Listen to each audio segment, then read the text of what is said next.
Vaccination is also a step towards returning to normalcy so we can ease the restriction. Matagal pa tayo makabalik sa yung nakaraan just before the pandemic.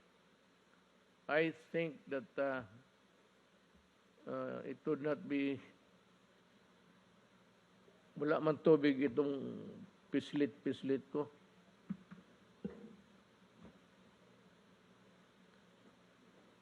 Uhaw siya.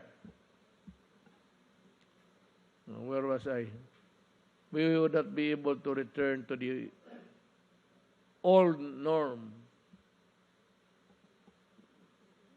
Mga ano pa siguro, 2 to 3 years. Pero pag ang mga tao, nandyan ang bakuna, magbabakuna na kaagad, at least ma-minimize na.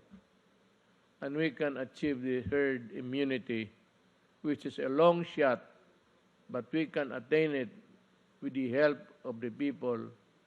And if God helps us, we can have a steady supply of vaccines.